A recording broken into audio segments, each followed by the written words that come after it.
dink ons dan juist aan die mense, wie ons nou kerse aangesteek het, word stil en bid tot die Here vir so 'n oomblik of 2, waarna ons dan ons toetrede lied gaan sing, lied 120, vers 1, 2 en 3, soos 'n wildspot, waar ons bly staan vir die uitspreek van die foto met die seëngroet, en dan ons lofsang lied 530, vers 1, 2 en 3. Daarna kan u sitplekke inneem. En die land, as al kinders nou is vanoggend, dan kan hulle tydens ons loflied by die kinderkerk inskakel. Maar dit is nou maar nog steeds 'n oorgangsfase. Ons sukkel om ons katekese in plek te kry, maar ons doen dit dan die wyse. Ons word nou stil in gebed vir ons Vader.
Luister, Israel, die Here is ons God. Hy is die enigste Here. Daarom moet jy die Here jou God lief hê met hart en siel en met al jou krag. Gemeente, genade en vrede vir julle van God ons Vader, van Jesus Christus ons Verlosser en van die Heilige Gees. Amen.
sit.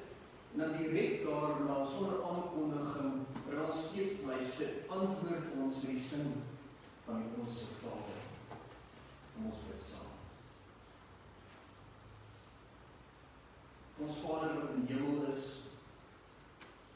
ons dank U, ons loof U, ons prys U, want U is ons God, ons Vader. En elkeen van ons is die kinders, mense wat verlos is, gered is, mense wat in 'n nuwe verhouding met U leef, deurdat Jesus Christus in die wêreld gekom het. Hy het geleef, hy is gekruisig, hy het gesterf, maar hy het ook vir elkeen van ons uit die dode opgestaan. Dit vul ons vanoggend weer opnuut met blydskap, met vreugde, met hoop. Ons weet, ons het vergifnis ontvang. Ons weet, die genade is groot. Ons weet, ons skuld en ons sonde is vergeten. Ons lewe vandag en elke dag in 'n nuwe verhouding met U. Ja, groot God, nie eers die dood kan hierdie realiteit van ons wegsteel nie. Here, mag ons hierdie blydskap en hierdie vreugde deel met elkeen in ons padkruis. Kan ons dit van die bergpieke afskree, sodat die wêreld dit kan hoor. Mag ons kerk, ons geloofsgemeenskap, hierdie vreugde, hierdie blydskap en hierdie hoop sigbaar maak aan die wêreld om ons. Ja, mag ons dieselfde blydskap, dieselfde vreugde, dieselfde hoop ook deel met die mense wat hartseer is, wat bang is, wat angstig is, mense wat miskien siek is, mense wat ly in depressie. Die nood is so groot in die wêreld. Die hartseer kan ons soms stom slaan. Maar juis in sulke tye, in verleie van doodskade, is dit die taak van die kerk om die lig vir die wêreld te wees. Here, gaan saam met ons in die diens, gaan saam met ons wanneer ons weer die woord opslaan. Mag ons daarin versterk word in ons geloof en in ons lewe. Ons bid dit vandag in die naam van Jesus Christus alleen. Amen.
So aan die einde van laas jaar kry ek 'n oproep.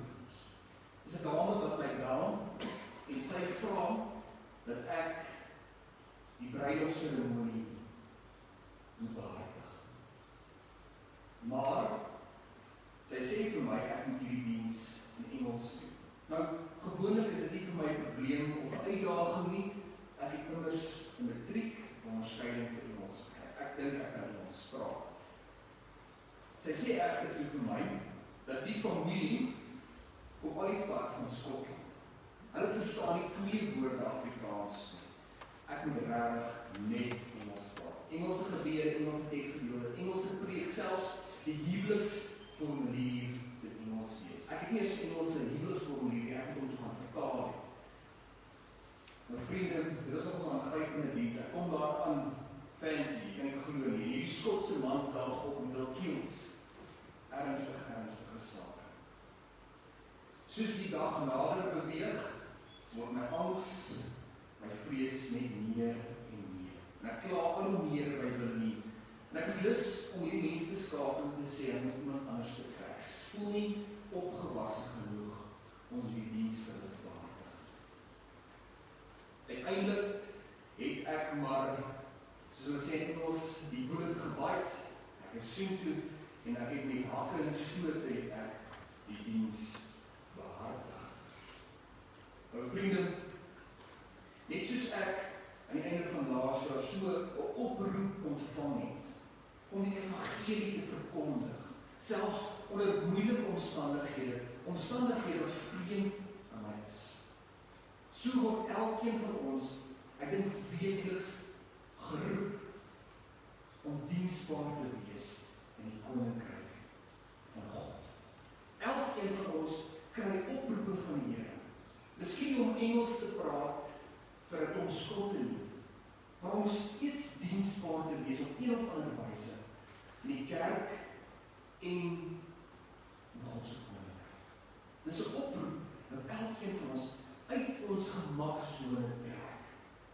Miskien is jy besig om te ry. Jy sien 'n persoon langs die straat. Die Gees werk in daai oomblik met jou en jy voel geroepe om hierdie persoon by te staan. Partykeer word ons geroep om mense te help wat bekend aan ons is. Iemand by die werk gaan deur moeilike omstandighede. Die persoon is miskien met kanker gediagnoseer of depressie. Of iemand in jou gesin of in jou familiegroep gaan deur 'n egskeiding. Jy word geroep om hierdie persoon te ondersteun. Partykeer is jou eggenoot, selfs jou kinders. Op die wyse word elkeen van ons geroep om te help in God se kerk en sy koninkryk. Baie keer dink ons verskonings uit. Selfs wanneer ons weet dit is God wat met ons praat. Dink egter ons moet daarna kyk met oë van geloof.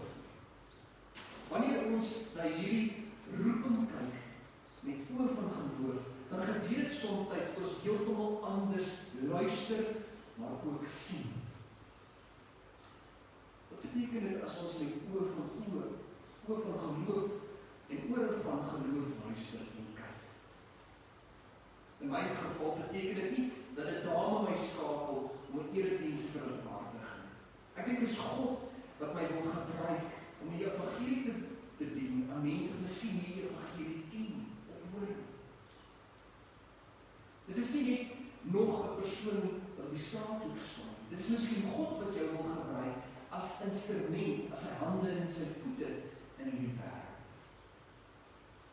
Om met oë van geloof te kyk na hierdie roeping, beteken dat ons moet besef, dis nie God, dis nie jy wat hierdie mense probeer bystaan, maar dit is as waar God wat deur jou hierdie mense probeer ondersteun en dra.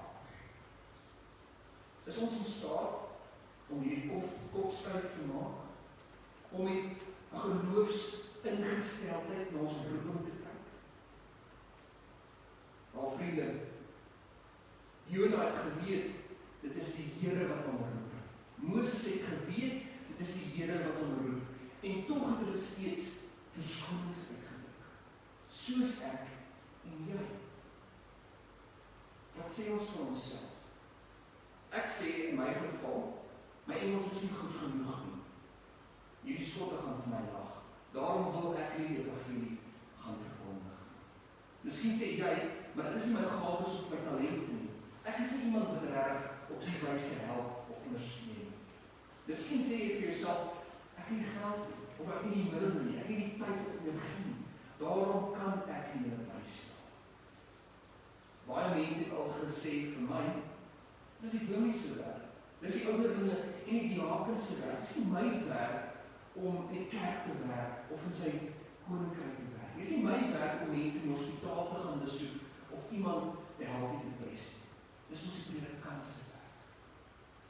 So dink elkeen van ons verskonings uit, uniek tot ons eie situasie. As jy die prentjie sê, wat is jou verskoning?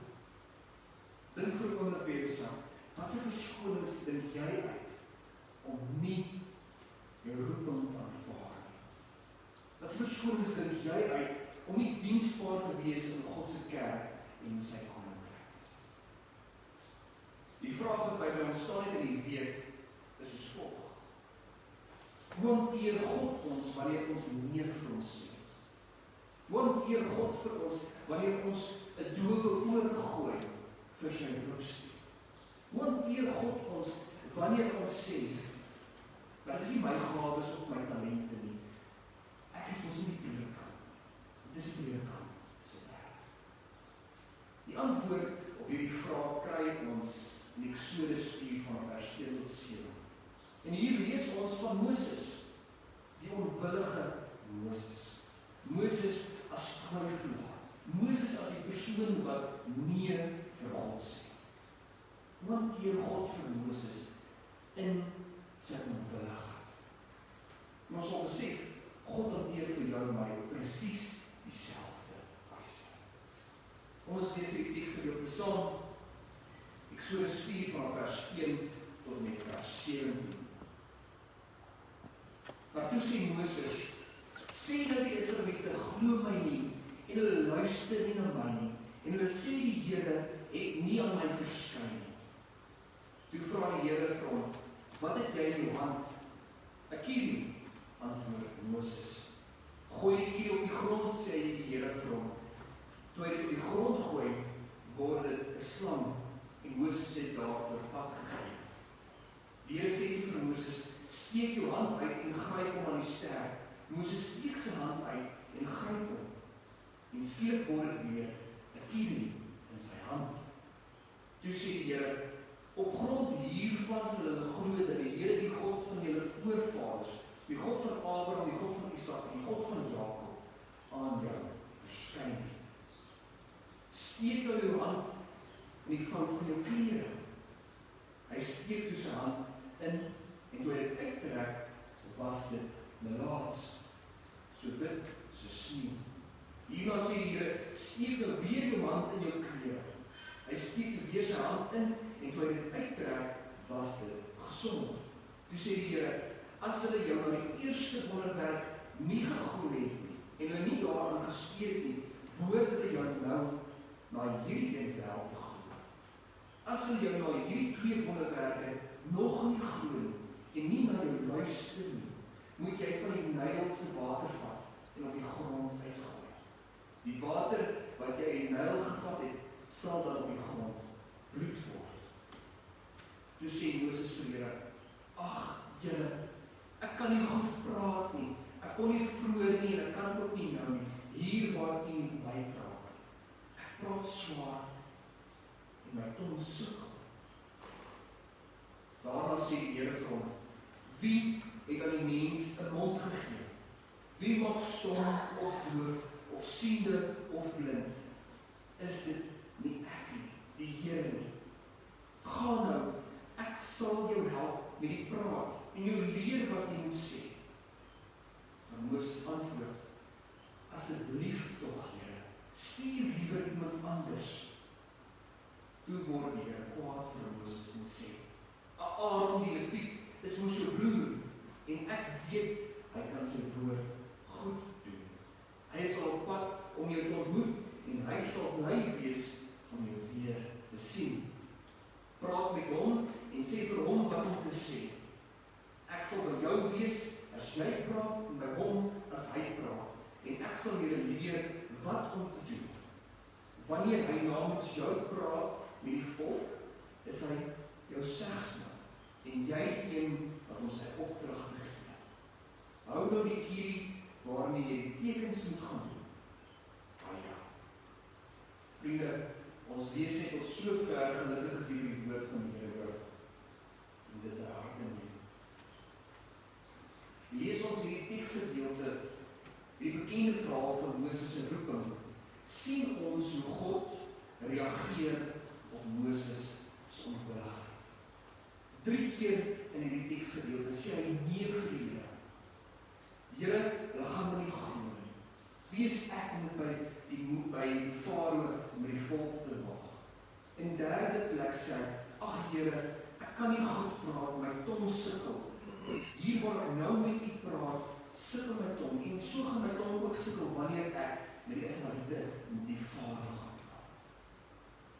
3 keer dink hy, verskoning, om nie die roepstem van die Here aan te bring. 3 keer wil hy nie sy plig en sy diens vir die volk van Israel uitvoer. Hoe tree God op wanneer hy op die wyse so onwillig is? So amper dink dat die Here hom gaan straf, dat die Here hom gaan oordeel, dat die Here sy rug om gaan dra, dat die Here 'n ander profeet vir hom gaan soek. Dis hoe ons mos optree. As ons iemand vra om iets te doen, die persoon sê nee, ons word beswaar. Ons mos frustreerd met hierdie persoon. Ons kry iemand anders om ons te help. Nie God nie. Dit is wat vir my so aangrypend is in die teksgedeelte. Hoe die Here 'n pad saam met Moses stap, sy onwillige profeet. God doen 'n paar dinge om in sy roeping by te staan. In die eerste plek sien ons dat die liewe Here ongelooflik geduldig is met Moses. Herhaaldelik roep die Here vir Moses, herhaaldelik praat God met hom, en ten spyte van Moses se onwilligheid, bly die Here geduldig met Moses. In tweede plek sien ons dat die Here ook vir Moses verseker, ja, ek stuur jou na 'n vreemde land, ja, ek stuur jou na vyande toe, ek stuur jou na mense wat nie gaan wil luister nie. Maar weet, in hierdie sending is ek met jou. Net in die vorige hoofstuk 3 van Eksodus sê God baie duidelik vir Moses, ek het die noodgeroep van die Israeliete gehoor en ek het afgekom. En nog meer, God sê vir Moses, ek is met jou. Dadelik dink ek aan Matteus 26. Na Christus se kruisiging, na Christus se opstanding, en dan verskyn die Here aan die disippels, dan sê die Here vir die disippels, gaan na die nasies toe, verkondig my woord en doop die mense. Angswekkende opdrag by die disippels kry, maar dan sê Christus vir, onthou, ek is met julle tot en die volëinding van die tyd. God stuur nie Moses na Israel toe en dan staan hy terug. Die God is met hom, by hom, in hom, in hierdie sending. Dis egter nie al wat God doen om Moses te bemagtig. 3 wonderwerke gee die Here vir Moses. 'n Kierie wat slang word en dan weer terugverander in 'n kierie, 'n hand wat melaats word so wit so sneeu en dan weer terugverander na 'n gesonde hand, en selfs water in die Nyl wat op die grond gegooi word en dan 3 wonderwerke gee God vir Moses, waarmee hy hierdie Farao en die Israeliete moet oortuig. Nie wonders wat hy sy eie vermoë doen nie, wonders wat God verrig deur Moses. Dit sê eintlik vir ons baie duidelik. God bemagtig vir Moses. Hy gee hom die instrumente, die vaardighede, dit wat hy nodig het om hierdie Farao en die volk te oortuig. stuur hom nie na hierdie oorlog toe sonder 'n geweer nie. God stuur hom in die vyandige situasie met dit wat hy nodig het om sukses te behaal. Dis egter nie genoeg vir Moses nie. Selfs nadat hy die wonderwerke aanskou het, kyk, as ons hierdie wonderwerke aanskou, dan moet jy mos sekerlik oortuig gewees van die Here. Is nie genoeg vir Moses nie. Here, ek kan nie goed praat nie. Ek kan nie nou nie, kon nie vroeër nie, en ek kan ook definitief nie goed praat vir die Farao in Israel. God raak kwaad, frustreerd met Moses, en hy gee vir hom hierdie pragtige woorde. Ek is die een wat die tong maak, die mond maak. Ek is die een wat skape sien. Maar dit is nie genoeg nie. God sê vir Moses, ek stuur jou broer, Aaron op jou pad. 'n man wat sy woord goed kan naspreek, en hy sal namens jou praat. Hy is jou segsman, hy is jou verteenwoordiger. Op die wyse bemagtig God vir Moses, sy onwillige profeet, om sy roeping aan te hoor en sy plig na te kom. 4 goed. God is geduldig. God is met hom. God bemagtig hom en God stuur mense op sy pad om by te staan in sy sending.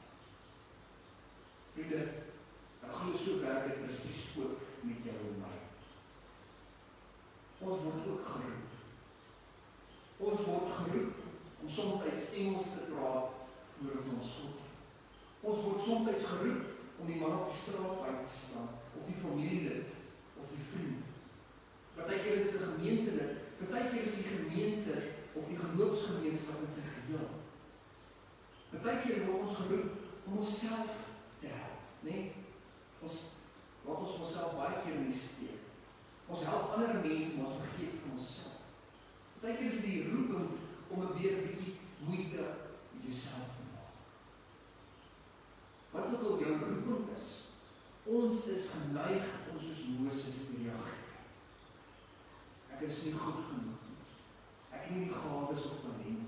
Ek het nie die middele of die tyd nie. Dit is nie my werk. Ek moes reeds my deel gedoen. Ek was mos al voorheen op die kerk raak. As die dominee vir my vandag weer iets vra, ek moes reeds my deel gedoen. Hy word geroep. Hy moet gaan help. En so, vriende, en elkeen van ons verskoonings. Maar die troostboodskap wat ons vind in hierdie teksgedeelte is juist dit.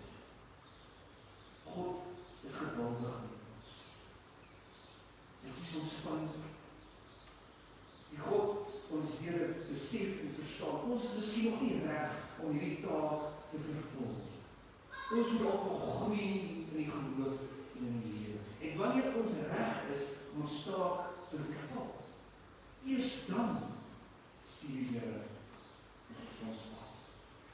Ek dink ek is 'n goeie voorbeeld daarvan. Ek het geweier om 'n predikant te word. Geweier. Ek is derde generasie predikant, my pa se predikant, my oupa se predikant, my broer se predikant. Ek gaan nie predikant word. En ek het gaan swat om doktoreer te word. Die teenoorgestelde van wat 'n predikant behoort te wees. Dit het my so jare en 'n half gevat, en ek glo die Here het gewag vir my, dat ek reg is om hierdie roeping aan te vat. Ek so dink, ek is die Here ook met elkeen van ons. Hy kies ons fyn uit en hy wag vir ons. Maar in die tweede plek, bemagtig die Here ons ook ons. Hy kies nie mense wat nie opgewasse is om sekere taak te verrig. Hy weet jy kan dit doen en hy gee vir jou die gawes en die talente om dit te verrig. Miskien is dit omdat jy kan praat voor mense. Miskien en veel belangriker is dit dalk omdat jy kan luister na mense. Dalk het jy 'n oop hart, empatie, simpatie vir mense wat in pyn is.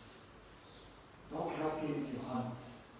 Jy kan kos maak, jy kan kos uitdeel, jy kan komberse gee vir die mense wat nie het. Dalk is dit omdat jy 'n sensitiewe paar oë het. Jy sien die nood, jy sien die leemte, En jy wys mense aan om dit uit te staan. So het elkeen van ons gawes en talente om diensbaar te wees in die koninkryk van God, om die roepstem van die Here aan te hoor. Maar vriende, dit gebeur ook dat ons geroep word soos Moses, maar ons kan nie. Ons is nie opgewasse genoeg. Dit is buite ons vermoë. En juist dan stuur die Here ook 'n Aaron op ons pad. Mense ons wysmaak, mense ons ondersteun om hierdie taak te verrig. Partykeer is 'n eggenoot, partykeer is 'n kind of kleinkind of grootouers, partykeer is 'n vriend. Soms is dit 'n gemeentelid.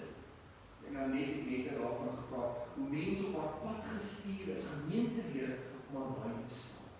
Daar is 'n Aaron op haar pad gestuur, maar in hierdie roeping en die taak by te staan. Vra ons vir hulp, aanvaar ons die hulp wanneer dit aangebied word. Ek as predikant maak myself skuldig daaraan. Ek wil dinge op my eie doen, is bang om te vra. Ek dink, die tekstgedeelte noem ons juist uit om die hand van hulpverlening te aanvaar. Ons hoef dit nie alleen te doen.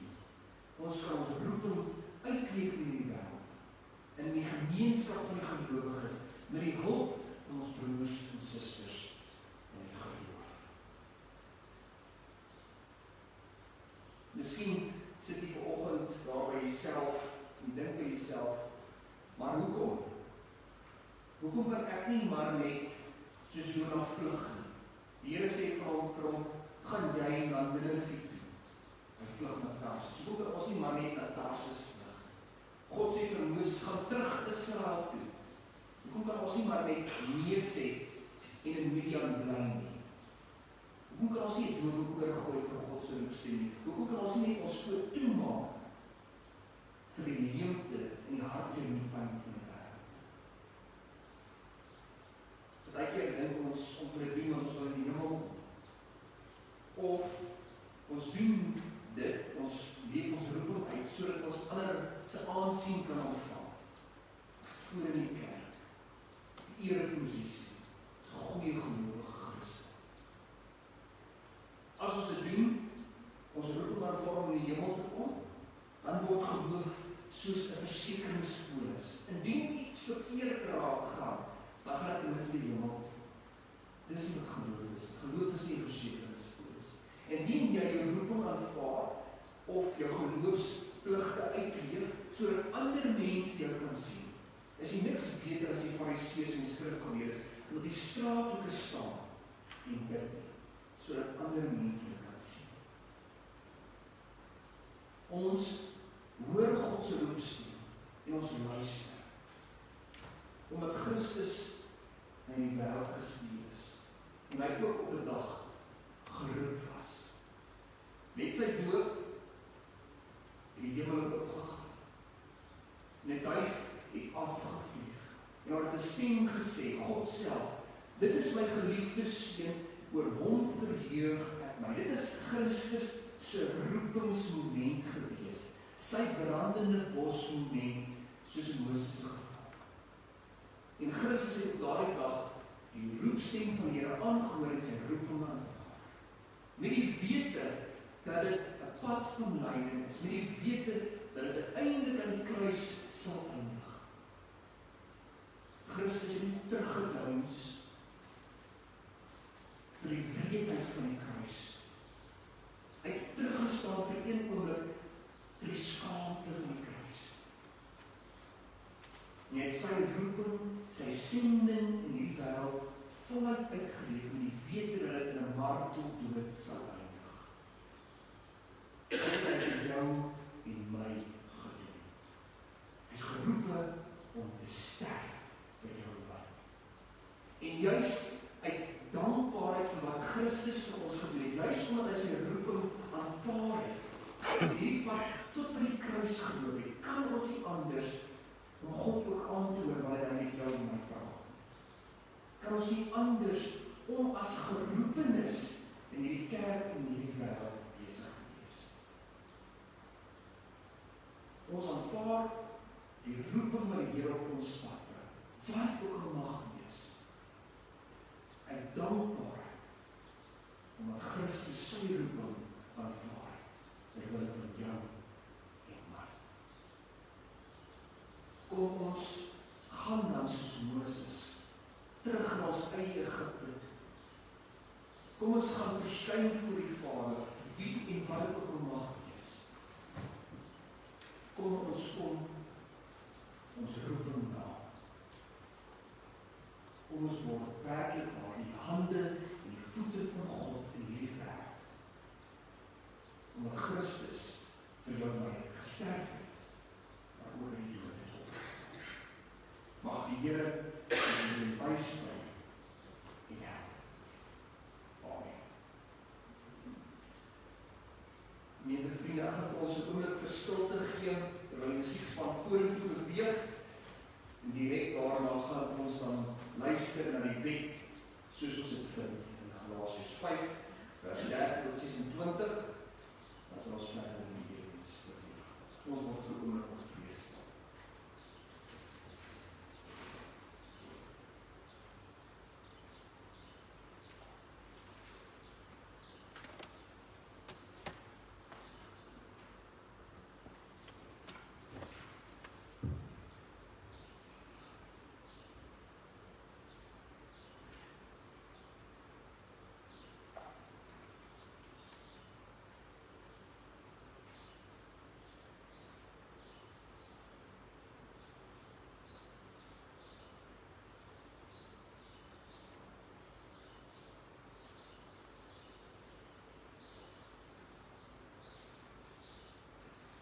Vrienden, gemeente, hier so terloopse opmerking, as 'n mens gaan kyk na die definisie van die woord kerk, of in Grieks ekklesia, beteken dit die samekoms van die Christen, gesê dit is uniek tot elke persoon se omstandighede, sy gawes en sy talente. Paulus sê vir ons, julle is geroep om met vryheid God te dien. Dis wat dit beteken om die kerk te wees. Ons is die samekoms van die geroepenis, geroepe die woord vasstel, wat my roep en my sending in hierdie wêreld is. Ons lees verder van hierdie geroependheid van elkeen van ons in Galasiërs 5, vers 13 tot met vers 26. Hoor, julle broers en susters, julle is ook sonde te doen nie, maar dien mekaar in liefde. Die hele wet word in hierdie een gebod saamgevat. Jy moet jou naaste lief hê soos jouself. Maar julle buiten versteur mekaar, pas op dat julle mekaar nie later heeltemal verslind nie. Wat ek bedoel is dit, laat julle hele lewe steeds deur die Gees van God beheers word. Dan sal julle nooit soog voorbegeertes van 'n sondige natuur. Wat ons sondige natuur begeer, is in stryd met wat die Gees wil. En wat die Gees wil, is in stryd met wat ons sondige natuur begeer. Hierdie twee staan lynreg teenoor mekaar, en daarom kan julle nie doen wat julle graag wil nie. Maar as julle deur die Gees laat lei, staan julle nie meer onder die wet nie. Die praktyke van die sondige natuur is algemeen bekend. Onsekerheid, onreinheid, losbandigheid, afgodsdienst, towery, vyandskap, haat, naaiwer, woede, rusies, verdeeldheid en skering, afguns, dronkenskap, uitspattigheid en al dergelike dinge. Ek waarsku julle soos ek julle vroeër gewaarsku. Wie hom aan sulke dinge skuldig maak, sal nie die koninkryk van God as erfenis kry nie. Die vrug van die Gees daarteenoor is liefde, vreugde, vrede, geduld, vriendelikheid, goedhartigheid, getrouheid, nederigheid en selfbeheersing. En sulke dinge in die wet niks nie. Die wet, die wat aan Christus Jesus behoort, het hulle sondige natuur met al sy hartstogte en begeertes gekruisig. Ons lewe deur die Gees, laat die Gees nou ook ons gedrag bepaal. Ons moenie verwaand wees mekaar uitdaag of mekaar afgunstig wees nie.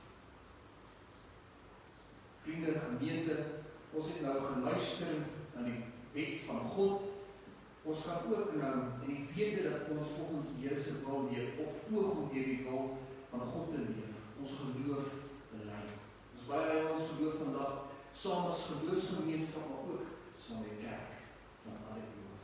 Ek wil vra dat ons staande sal luister na die geloofsbelydenis en dan direk daarna sonder aankondiging antwoord ons met ons slotsang Volkslied 205.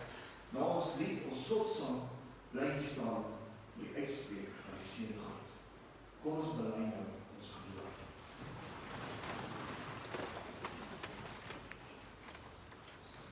Ek glo in God die Vader, die Almagtige, die Skepper van die hemel en die aarde, en in Jesus Christus, sy eniggebore Seun, ons Here, wat ontvang is van die Heilige Gees, gebore is in die Maagd Maria, wat gelei onder Pontius Pilatus, gekruisig is, gesterf het en begrawe is, ter helle neergedaal het, wat op die derde dag weer opgestaan het uit die dood, wat opgevaar het na die hemel en sit aan die regterhand van God, die Almagtige Vader, van waar hy sal kom om te oordeel die wat nog lewe en die wat reeds gesterf het. Ek glo in die Heilige Gees, ek glo aan 'n heilige, Christelike, algemene kerk, die gemeenskap van die heiliges, die vergewing van sondes, die wederopstanding van die vlees en die ewige lewe. Amen.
Ontvang nou die seën van die Here, en gaan elkeen van julle vrede. Die Here sal hulle seën en beskerm. Die Here sal tot julle redding verskyn en julle genadig wees. Die Here sal julle gebede verhoor en aan elkeen van julle vrede gee. Amen.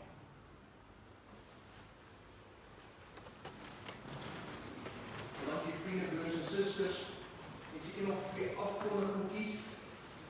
Belangrik, soos jy miskien sal gesien het, op ons kalender, dis gebruik dat ons die laaste kerkdiens Sondag van die jaar ons Kerssangdiens hou, en dan sit ons natuurlik die kerk bank, maar natuurlik vir COVID-regulasies gaan dit 'n uitdaging wees. Hier is ons gehoor dan 'n hele spul mense op die voor staan, en ons risiko daaraan verbonde. Ons het nie 'n finale besluit geneem nie, ons gaan nog vasstel hoe ons die Kerssangdiens gaan inrig.